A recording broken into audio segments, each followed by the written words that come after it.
삶을 힘써 지키라 라는 제목으로 하나님의 말씀 전하도록 하겠습니다. 여러분, 톨스토이라는 작가가 있는데요, 이 사람이 쓴 부활이라는 책이 있습니다. 이 부활이라는 책은요 1899년에 러시아에서 이렇게 출판된 책인데요, 이 톨스토이는요 전쟁과 평화 그리고 안나 까리니나라는 그런 책들과 함께 이 부활이라는 책이 이 톨스토이의 3대 그런 작품으로 세계적으로 널리 알려진 책입니다. 저는 이 책에서 굉장히 인상 깊게 읽었던 그런 내용이 있는데요, 바로 여주인공의 이름이 이제 러시아 이름이다 보니까 좀 생소할 수 있어요. 여주인공이 카추샤라는 여주인공이고요, 남자 주인공 이름은요 네올류도프라는 인물이에요. 이 두 사람이요, 이 카추샤는요 한 재판장에서 피고인으로 재판을 받는 사람으로 보게 되고요, 남자 주인공이었던 네올류도프는 그 재판에 그 배심원으로 참가하게 됩니다. 사실 이 둘의 만남은 과거 몇 년 전으로 거슬러 올라가야 이 둘의 만남을 좀 이해할 수 있는데요, 이 네올류도프는요 원래 한 귀한 그 가족 뭐라고 하죠 갑자기, 한 귀족의 그런 공작이었어요. 이게 외국 문화다 보니까 입에 좀 잘 안 붙어서 이해를 해주시기 바랍니다. 공작이었어요. 굉장히 높은 우리로 치면 장관 정도 되는 그런 사람입니다. 근데 이 카추샤는요 이 네올류도프의 고모의 양녀이자 하녀였어요. 당시에는 이렇게 좀 이렇게 사생아들 이런 여인들이 좀 많았거든요. 그래서 양녀로 세웠지만 하녀로서 일했던 여인이 바로 이 카추샤라는 젊은 여성이었습니다. 이 젊은 시절 이 네올류도프는요 당시에 러시아의 상류층 남성들이 대부분 굉장히 좀 방탕한 그런 생활을 했었는데요, 어느 날 이제 고모 집에 잠깐 머물게 되는데 그 집에서 젊은 여인이었던 카추샤를 만나게 되었던 거예요. 근데 이 네올류도프가요 카추샤를 보고 한눈에 반하게 되고 강제로 카추샤를 범하게 됩니다. 그리고 당시에 어떤 관습대로 관례대로 카추샤에게 돈 몇 푼 쥐어주고 그곳을 떠나게 돼요. 그리고 얼마 지나지 않아서 카추샤는요 자신의 임신한 사실을 알게 되고요, 그 집에서 쫓겨나게 되는 거예요. 여러분, 그 당시에 그 하인으로서 있는 여인이 거주할 데가 없다 보니까 굉장히 많은 그런 어려움을 당하면서 결국에는 이 여인의 인생이 율랑요로 이렇게 돌아가게 되는 거죠. 그러던 어느 날 돈 많은 상인을 손님으로 받게 되었는데요, 그 상인이 독사를 당하고 많은 금품이 사라지는 어떤 사건이 벌어지게 된 거예요. 그래서 이 카추샤가 그 사건의 범인으로 지목이 되게 되고 오늘 이 제가 말씀드렸던 이 재판에서 피의자 신분으로 이 재판장에 서게 된 겁니다. 그리고 그 재판정에 배심원으로서 이 네올류도프가 그 재판의 배심원으로 서게 된 거예요. 어떻게 보면 이 자신의 무책임하고 비열한 행동 때문에 이 카추샤의 인생이 완전히 망가진 것을 그 배심원의 입장에서 카추샤를 보게 된 거예요. 그래서 네올류도프는요 카추샤의 무죄를 증언하고 싶었죠. 그러나 이 판결의 내용이 점점 다른 곳으로 가게 되었는 거예요. 그럼 당시에 이 배심원들의 생각은 어떤 생각이었을까요? 카추샤는 율랑녀였어요. 돈이 되게 필요했던 여성이다 보니까 분명히 이 율랑녀였던 카추샤가 당연히 이 상인을 독살하고 그 많은 돈을 취했을 것이다 라고 그냥 단정지어서 생각하는 거예요. 아무리 카추샤가 나는 이 사람을 죽이지 않았다 라고 항변을 해도 전혀 듣지도 않는 상황이었죠. 여러분, 그리고 당시에 배심원이라는 사람들은요 어떤 재판의 전문가들이 배심원으로 참가하는 것이 아닙니다. 그냥 일반인들입니다. 일반인 중에 어떤 사람들이 그냥 지목이 되어서 당신은 이제 배심원이 되었으니까 언제 어느 날 이 배심원으로 참가해야 된다 이렇게 통보받고 온 사람입니다. 여러분, 한번 생각해 보세요. 자신의 일도 있어요. 바쁩니다. 근데 배심원으로 참가하니까 배심원들의 마음은 어떤 마음이냐면 이 그 피고인이 어떤 판결을 받든지 그거에는 별로 관심이 없는 거예요. 빨리 복잡한 이 판결을 마무리하고 집에 빨리 가고 싶은 그런 마음이 있었다는 거죠. 근데요, 이 재판의 그런 내용들을 보다 보면 그 재판의 판사도 마찬가지였어요.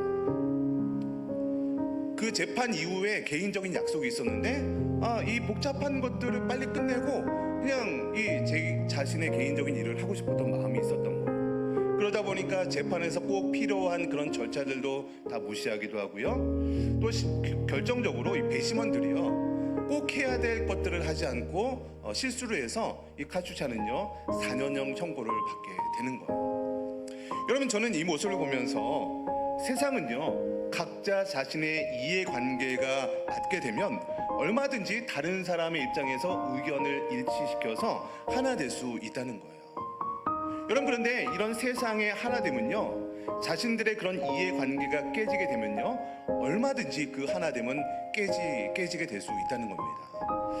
여러분, 그러나 기독교에서 말하는 하나됨은 과연 무엇이 있을까요?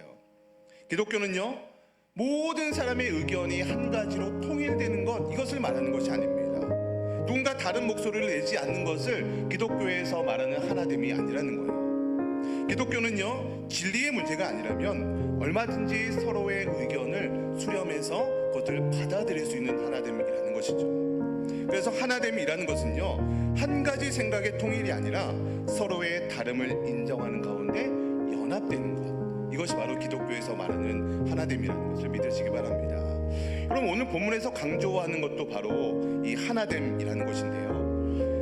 여러분, 에베소서는요 교회가 어떤 곳이 되어야 되는지를 강조하는 그런 성경이에요. 이 본문을 기록한 사도 바울은요 에베소 교회를 건강하게 세우기 위해서 이 감옥에서 편지를 쓰게 되는데요, 이 감옥에서 쓴 편지를 뭐라고 하냐면 옥중서신이라고 얘기합니다. 옥중서신은요 총 4가지 성경이 있는데요, 한번 따라해 볼까요? 이건 좀 외우라고. 앳빌골몬, 앳빌골몬. 앳은 뭘까요? 에베소서, 빌은 빌립보서, 골로새서, 모는 빌레몬서. 이렇게 4가지 성경이 이 옥중서신이 됩니다. 그럼 오늘 본문 1절 말씀을 한번 볼까요? 우리 본문 1절 말씀을 다 같이 읽어보도록 하겠습니다. 시작. 그러므로 주 안에서 갇힌 내가 너희를 권하노니 너희가 부르심을 받은 일에 합당하게 행하여. 여러분, 오늘 본문을 보시면 사도 바울이 자신이 감옥에 갇혀 있다라는 것을 언급하고 있는데 그 이유가 무엇일까요? 그 이유는요 다른 것이 아닙니다. 내가 이렇게 감옥에서도 편지를 쓰면서까지 강조하는 일이다, 너무나도 중요한 일이다 라는 것을 이야기하고 싶었던 거예요. 그러니까 쉬운 말로 하면, 나 지금 상태 안 좋거든, 나 지금 감옥에 갇혀 있는데 내가 이렇게 좋은 말로 할 때 너희들 꼭 들어야 된다, 내가 지금 하는 말은 너희들 꼭 필요한 말이니까 명심하고 들어, 이런 의미로 내가 지금 감옥에서 편지를 쓰고 있다라는 것을 기록하고 있는 것이죠. 그래서 이 감옥에 있으면서 쓰는 것이 무엇이냐면, 강조하고 있는 것이 무엇이냐면 1절 하반절을 보니까 너희가 부르심을 받은 일에 합당하게 행하라 라는 것을 강조하고 싶었던 거죠.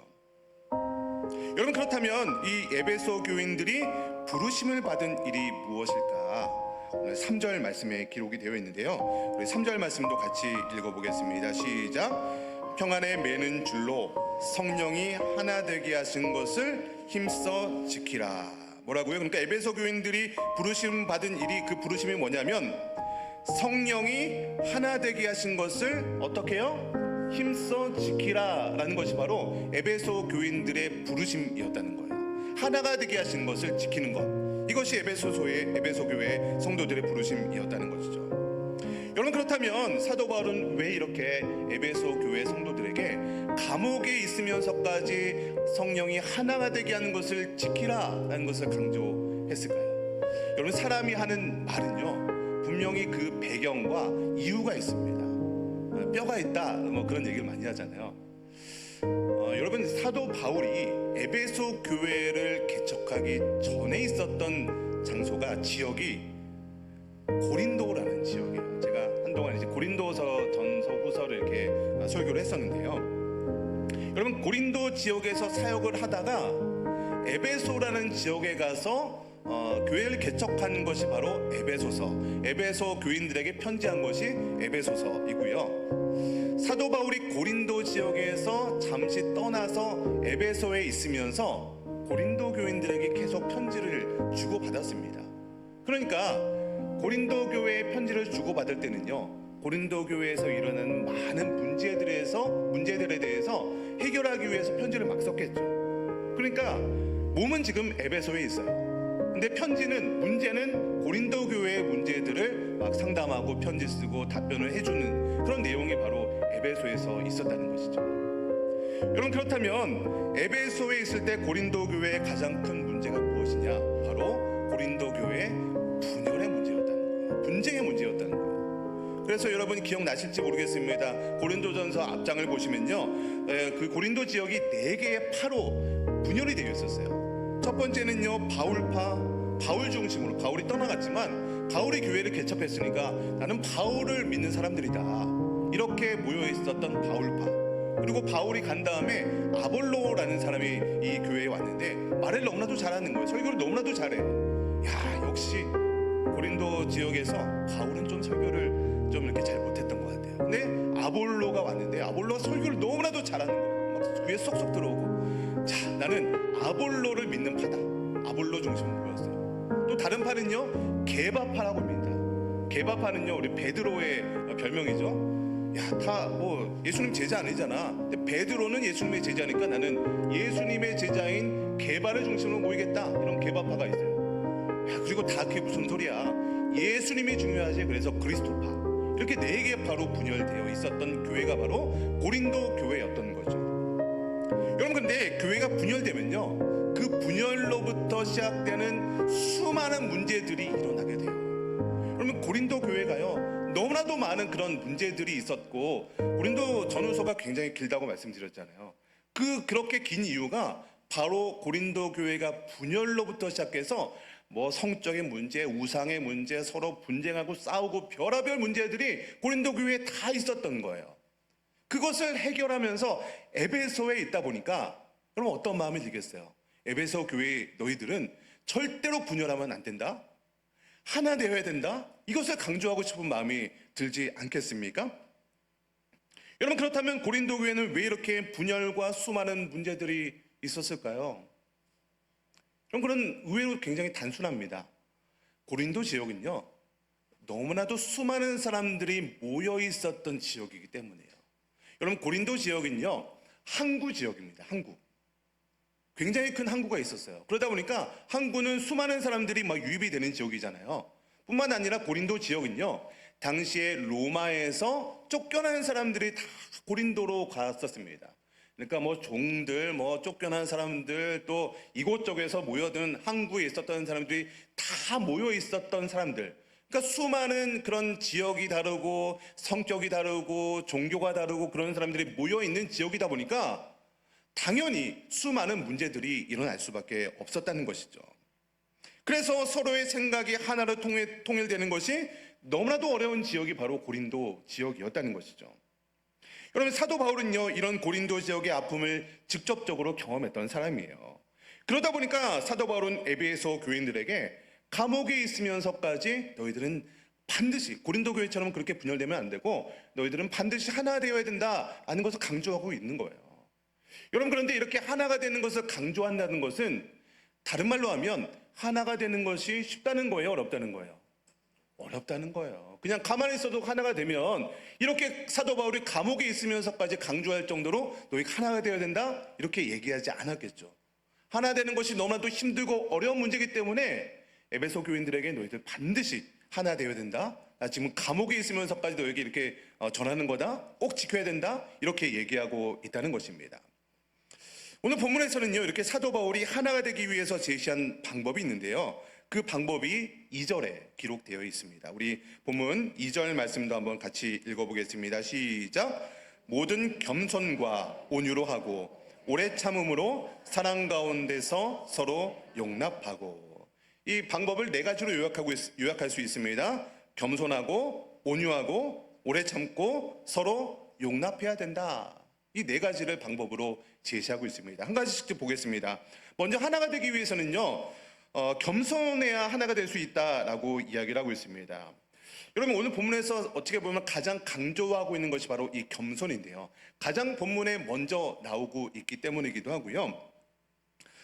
겸손은요, 하나님과의 관계로 이해를 하셔야 됩니다.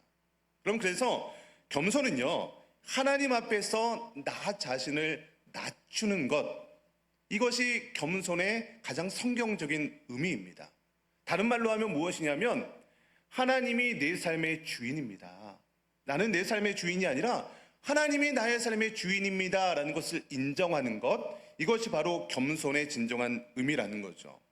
그럼 겸손의 가장 대표적인 롤 모델이 누구일까요? 바로 우리 예수 그리스도시죠.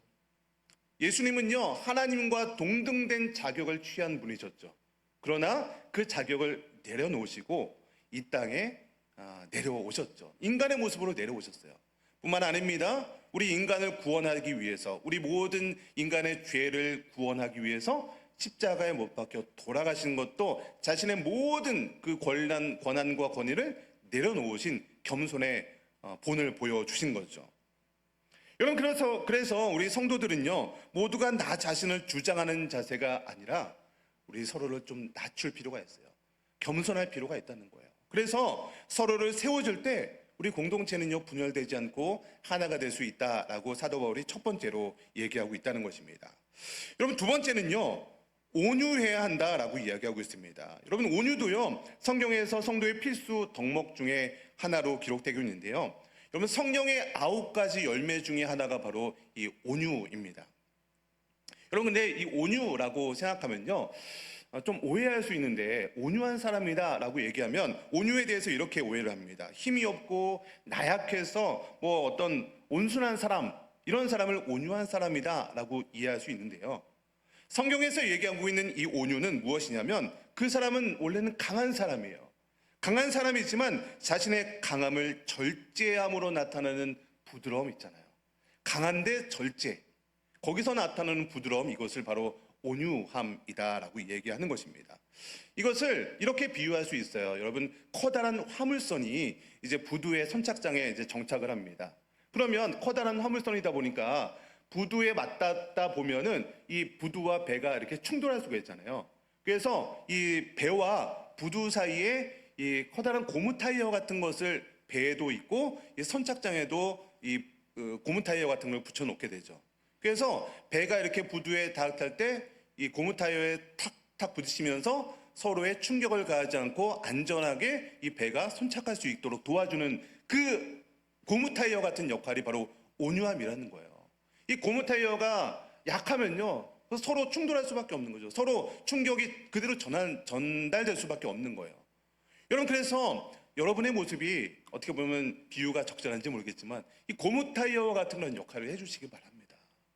서로와 서로가 뭔가 의견이 충돌할 수가 있어요. 서로 강한 사람들과 강한 사람들이 충돌할 때 서로 의견이 부딪히게 되고 서로 이해할 수 없는 관계에 있을 때 여러분의 온유함을 통해서, 여러분 고무 타이어 같은 그 온유함을 통해서 서로를 연결해주고 서로를 이해시켜주는 그런 역할을 할 때 우리 교회는 하나가 될 수 있음을 믿으시기를 바랍니다. 세 번째는요, 오래 참아야 하나가 될 수 있다라고 이야기하고 있습니다. 여러분, 오래 참으면요, 고린도전서 13장이 여러분 혹시 무슨 장이라고 할까요? 사랑장. 사랑장을 배경으로 한 노래가 있죠. 사랑은 언제나 오래 참고, 오래 참음. 오래 참음. 그걸 하려고 제가 노래 못하지만 이렇게 했더니 따라주셔서 감사합니다. 여러분, 이 오래 참음의 뜻을 보면요, 원어의 뜻을 보면 분노로부터 거리가 먼 감정, 분노로부터 거리가 먼 감정을 오래 참음이다 라고 이야기를 합니다. 그러니까 분노를 자제할 수 있는 그런 능력이 바로 오래 참음이라는 거예요. 여러분, 만약에 여러분 한번 가슴에 손을 얹고 여러분 자신에게 질문해 보세요.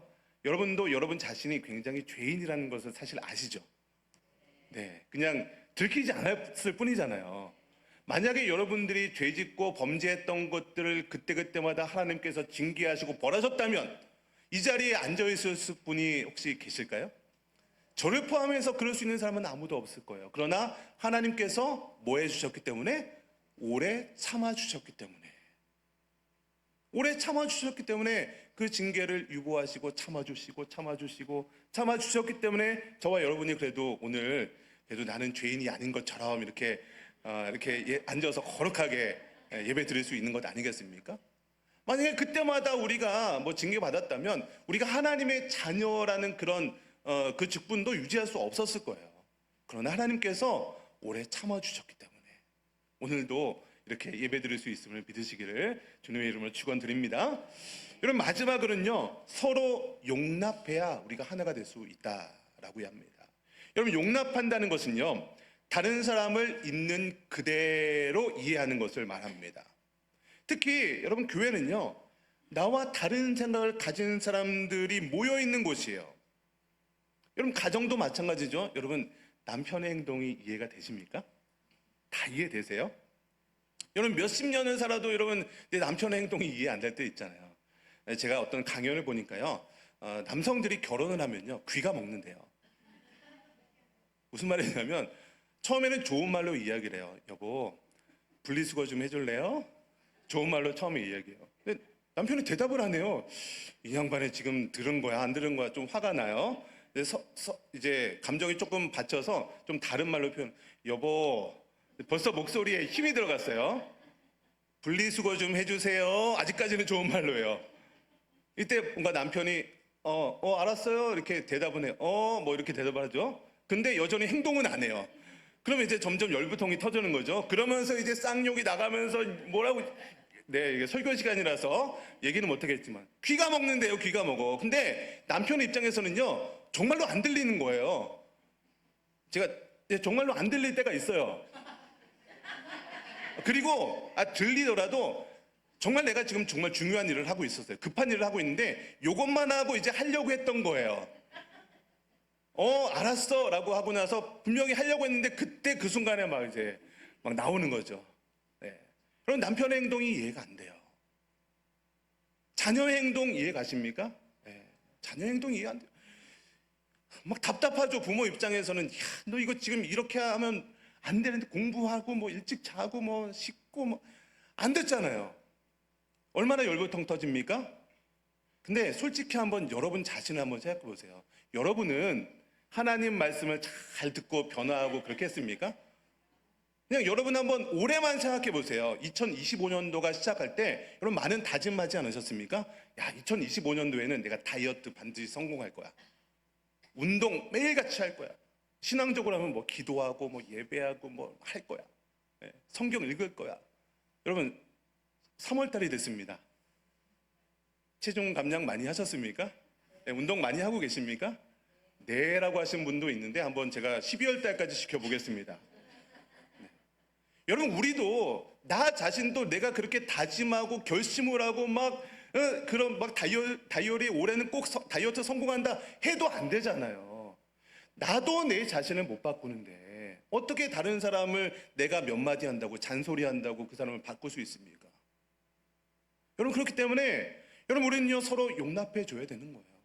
나도 나 자신을 못 바꾸는데 내가 어떻게 그 사람을 뭐 몇 마디 한다고 화를 낸다고 그 사람을 바꿀 수 있겠습니까? 여러분, 그래서 우리는요 그 사람의 있는 그대로를 좀 받아들일 수 있어야 됩니다. 나를 이해해 주기를 바라잖아요. 다른 사람이요. 똑같다는 거죠. 다른 사람을 여러분 우리가 이해해 줄 때 우리가 교회가 서로 하나가 될 수 있음을 믿으시기 바랍니다.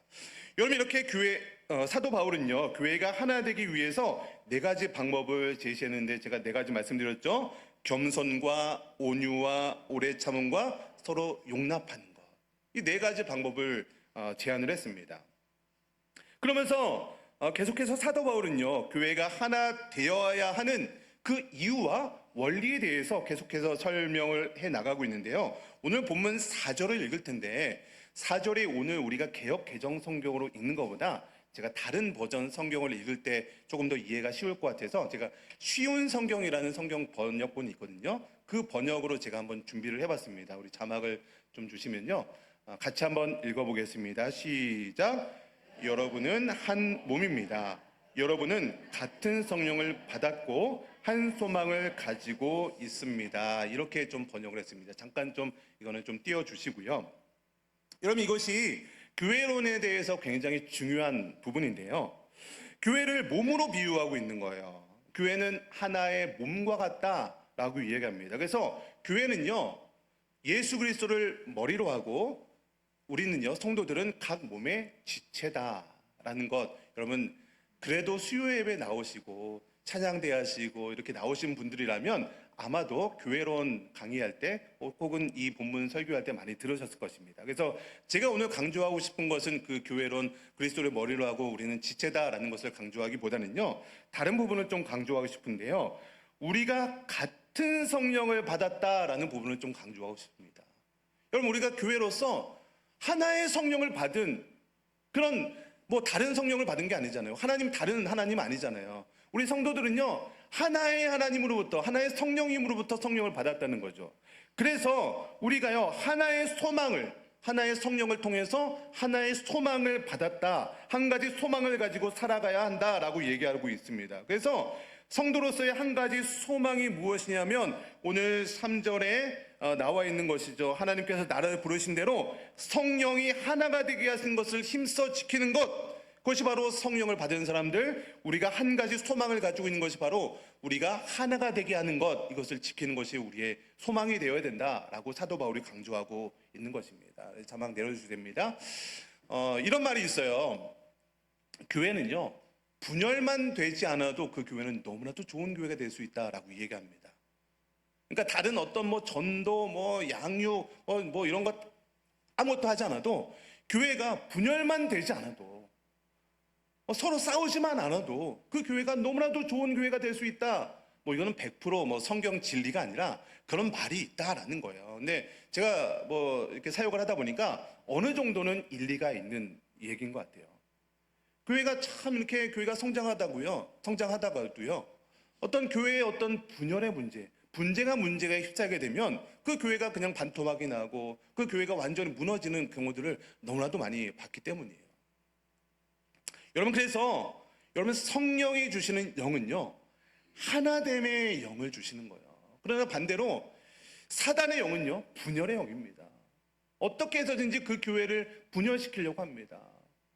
가정도 분열시키려고 하고요, 그 교회 성도들도 분열시키려고 하고요, 다 분열시키려고 하는 것이 바로 이 사단의 영이라는 거예요. 여러분, 이건 정말 중요한 건데요, 여러분의 말과 행동을 한번 잘 점검해 보셔야 됩니다. 내가 어떤 행동을 하고 내가 어떤 말을 할 때 나의 행동과 말을 통해서 어떤 교회나 가정이나 친척들이나 어디 내가 있는 곳에서 내가 어떤 말을 하고 어떤 행동을 하는데 그 사회가, 그 공동체가 분열이 되고 있는지, 아니면 나의 말과 행동을 통해서 하나가 되고 있는지를 한번 곰곰이 생각해 보세요. 만약에 나의 말과 행동을 통해서 뭔가 분열이 되고 뭔가 싸우고 뭐가 좀 나눠지고 이런 부분이 있다면 그 영은 누가 주는 영이라고요? 성령이 주는 영이 아니라 사단이 주는 영이라는 것을 우리는 민감하게 깨달아야 되는 거예요. 그래서 내가 정말 이런 일을 내가 행하고 있구나, 내가 사단의 종로로 타고 있구나, 내가 정신 차려서 깨어서 기도해야겠구나, 이런 것을 민감하게 우리는 깨달아야 한다는 것입니다. 그러면 이런 질문을 할 수 있어요. 목사님, 그러면 교회는 무조건 한 가지 말과 한 가지 생각에만 복종하라는 말입니까? 목사님, 어떤 교회가 결정을 하면 다른 말은 절대로 하지 말라는 말입니까? 여러분, 제가 말씀드리는 것은요, 절대 그런 얘기가 아닙니다. 오해하시면 안 됩니다. 성경이 말하고 있는 하나됨은요, 결코 그런 것이 아니에요. 여러분, 모든 사람이 한 가지 생각에 복종하고 하나로 모든 생각이 통일하는 것은 공산주의에서는 하는 것이죠. 어떤 사람이, 힘 있는 사람이 어떤 말을 하면 그것에 만장일치로 동의하라는 말이 결코 아닙니다. 여러분, 왜냐하면 모든 사람, 저를 포함해서 모든 사람의 생각과 의견은요, 분명히 오류가 있을 수 있기 때문이죠. 여러분, 교회는요, 정말 진리의 문제가 아니라면 얼마든지 다양한 의견들, 다양한 사람들의 의견을 존중해야 할 필요가 있습니다. 근데 제가 이 말에서 중요한 전제가 있죠. 진리의 문제가 아니라면. 그러니까 다양한 사람들의 의견을 존중해야 됩니다. 그 사람의 의견, 그것도 일리가 있네요, 이렇게 다 받아들일 필요가 있어요. 그러나 전제가 뭐냐면 진리의 문제가 아니어야 됩니다. 그러니까 기독교의 핵심 진리들이 있잖아요. 이것을 침범하는 그런 내용들은요, 이거 받아들여서는 절대 안 된다는 거죠. 이단이 그렇죠, 이단. 교회 안에 가만히 들어와서 이단이 막 교묘하게 유혹을 하죠. 여러분, 세상의 인본주의도 마찬가지입니다. 우리는 하나님을 믿는 신본주의가 되어야 됩니다. 그러나 세상의 생각들이 교회에 들어와서 이것이 맞네, 틀리네 이렇게 하는 것, 진리의 문제에 접촉되는 것입니다. 여러분, 그래서 이런 진리의 문제가 아니라면 교회에 있었던 다양한 생각들 있잖아요. 이런 사람들의 생각, 저런 사람들의 생각, 다양한 의견들이 있어요. 그러면 교회는요, 그 다양한 생각들을 수렴하고 그 의견들을 하나로 모을 수 있는 공동체가 되어야 한다는 것이죠. 여러분, 그래서요, 그런데 이 교회는요, 굉장히 특별한 것이에요. 정말로 다양한 사람들이 모여 있잖아요. 지역도 달라요. 출신도 달라요. 뭐 성격도 다르고요. 뭐 어떤 사람은 뭐 요즘에 MBTI라고 해서 뭐 이런 성격, ISTJ, 뭐 ESMP, 뭐 여러분 그런 거 아세요? 네, 모르셔도 돼요. 그냥 다 다른 사람이구나, 이 정도만 생각하시면 됩니다. 물론 거기에 막 분석 들어가고 그러면 되게 재밌긴 한데요. 나중에 뭐 그런 것도 하면 좋을 것 같아요. 여러분, 그러나 우리가 알아야 될 것은, 저 사람은 나와 다르구나. 저 사람은 저렇게 생각하는데 나랑 생각이 다르네. 그냥 그 있는 그대로 받아 주시란 말입니다. 왜 저 사람은 저렇게 생각하지? 이해할 수가 없어. 이해 안 되는 게 사람입니다. 여러분은 여러분 자신이 이해가 되세요? 나도 내 자신이 이해가 안 될 때가 있잖아요. 도대체 내가 왜 그런 말을 했는지 이해 안 되잖아요. 그렇죠? 저도 그래요. 내가 왜 그런 결정을 했지? 내가 왜 그런 말을 했지? 나도 내가 이해가 안 되는지 다른 사람을 어떻게 이해가 돼요? 남편도 이해가 안 되잖아요. 수십 년 데리고 살았는데 이해 안 되잖아요. 말 안 됐잖아요. 남편분들도 마찬가지 생각을 하고 있을 거예요. 옆에 있는 사람 잘 친구 삼아서 서로 이해하면서 이렇게 사세요. 여러분, 교회도 마찬가지죠. 이해 안 됩니다. 교회 안에 한 성도라고 하더라도 도대체 왜 저런 결정을 하는 거야? 왜 이런 말을 하는 거야? 이해 안 되죠? 하나님은 여러분 이해하실까요? 이해 못해요. 여러분, 그러니까 우리가 해야 될 것이 무엇이에요? 그냥 그 사람이 있는 그대로 받아주세요. 그냥. 왜 이렇게 싸우고 지지고 볶고? 여러분, 우리 평생 여기 계신 분들은 제가 볼 때 예언을 하나 하겠습니다. 앞으로 100년 이상은 못 사실 것 같아요. 맞죠? 저희 예언을 할까 봐요. 그럼 오래 살아야 100년밖에 못 사는데 이 땅에서 삶 왜 이렇게 서로 싸우고 지지고 볶고 그럴 필요가 뭐가 있냐는 거예요. 저는요, 사도 바울도 아니고 유명한 부흥사도 아니고 그런 사람도 아니지만 목회를 하면서 성도가 하나가 될 수 있는 방법이 무엇일까 좀 생각을 해봤습니다. 제가 여러 가지 강연도 듣고 책을 들으면서 나름대로 정리를 한 내용인데요. 만약에 여러분, 다른 사람이 이해가 안 되고 이렇게 그럴 때가 있잖아요. 교회라고 하더라도 다 사랑으로 보듬고 알죠? 제가 드린 오늘 설교 말씀 여러분 모르는 내용이 있어요? 다 아는 내용이잖아요. 근데 문제가 뭐예요? 그대로 안 된다는 게 문제잖아요. 그래서 저도 나름대로 그러면 어떻게 하면 우리가 이것을 지킬 수 있을까 좀 방안을 한번 제안을 해보는 거예요. 3가지를 제안하고 좀 설교를 마치려고 하는데요. 첫 번째는요, 분쟁이 있는 자리에 있을 수 있잖아요. 나 이해하려고 노력을 해봤어요. 참아봤어. 오래 참고 온유하고 해봤는데 안 돼요. 이해하려고 받아들이려고 했는데 안 될 수도 있잖아요. 그때 어떻게 해야 되냐? 첫 번째로 일단 그 자리를 떠나라는 거예요. 여러분, 사람은요, 장소에 굉장히 많은 영향을 받는 사람입니다. 내가 어떤 일에 부딪힐 때가 있잖아요. 부딪힐 때 일단 그 사람에게 양해를 구하고 그 장소를 떠나보는 거예요. 그리고 산책을 하든지 혼자의 시간을 가져보는 거예요. 심호흡도 해보시고요. 좀 걸어보시고요. 그러면요, 그 순간에 있을 때는 분하고 열받고 이해 안 되고 울고락불락하고 그런데 장소를 떠나잖아요. 그러면 내가 왜 화를 냈었지? 그러면서 분이 싹 가라앉히는 것을 경험할 수 있습니다. 그런데 그 장소에서 어떻게 해서든지 좀 해결해 보려고 노력하다 보면요, 오히려 일이 역효과가 날 수도 있습니다. 그래서 먼저 그 자리를 떠나 보시기 바랍니다. 두 번째는요, 해가 지기 전에 화해하시기 바랍니다. 이거는 좀 성경에 나온 내용인데 오늘 본문 4장 26절, 27절 말씀에 기록되어 있는데요. 한번 자막을 보시고 같이 읽어보겠습니다. 시작. 분을 내어도 죄를 짓지 말며 해가 지도록 분을 품지 말고 27절 마귀로 틈을 타지 못하게 하라. 그러니까 분이 나요. 화가 나요. 여러분 분난 상태로 화가 난 상태로 계속 있으면 그것이 죄로 연결될 가능성이 굉장히 큽니다. 그래서 화가 났을 때 바로 풀지 못하고 그것을 뭐 하루가 지나고 이틀이 지나고 하잖아요. 그러면요 화해할 타이밍을 놓치게 돼요. 그러면서 막 분한 상태가 막 묵상하죠. 나한테 감히 그런 말을 했어? 막 생각할수록 열받네. 그런 얘기 들어보셨죠? 왜 화를 묵상합니까? 왜 화를 또 되새겨요? 생각하면 당연히 열받죠. 여러분 그래서 성경에서는요 분을 내어도 분을 품지 말고 해가 지도록 분을 품지 말라는 거예요. 하루가 지나기 전에 어떻게 해서든지 여러분 부부싸움 할 때요 잠들기 전에 꼭 화해하도록 노력하시기 바랍니다. 분이 이어지면요 화가 이어지면요 마귀가요 그 틈을 타고 들어오는 거예요. 여러분 분난 상태로 얼마든지 죄를 지을 수 있거든요. 화가 나면요 홧김에 내가 막 요즘에 홧김에 뭐 칼 뭐 이렇게 많이 하잖아요. 뉴스 많이 나오잖아요. 여러분 그래서요 그 화를 하루 이상 품지 않기를 바랍니다. 마지막 세 번째는요 거리를 유지하는 것도 하나의 방법 중에 하나예요.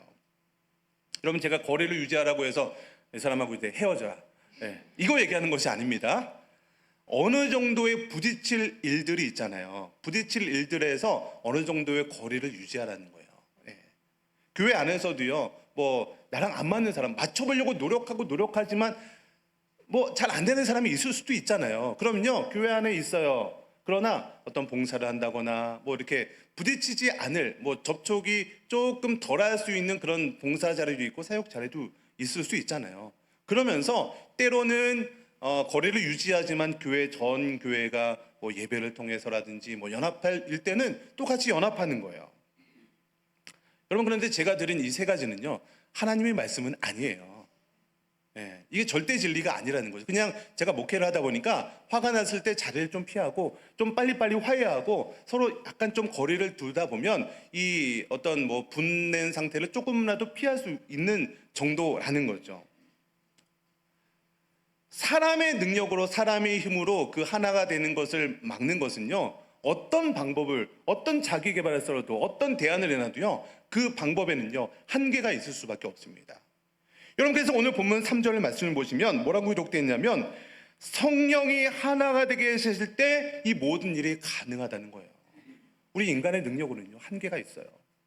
그러나 누가 함께 하실 때? 성령이 함께 하실 때. 성령이 함께 하실 때 이 모든 문제들이 하나가 될 수 있는 줄 믿으시기 바랍니다. 여러분 그래서요 우리가 기도하고 서로를 위해서 기도하고 이럴 때 하나님께서 내주하시는 거예요. 성령님께서 우리의 마음을 만져주셔야 우리의 생각으로 우리의 방법으로는요 하나가 될 수 있는 것이 여간 어려운 일이 아니라니까요. 그래서 사도 바울은요 감옥에 있으면서까지 옥중에 있으면서까지 너희가 하나가 되라 라고 강조하고 있는 것이었죠.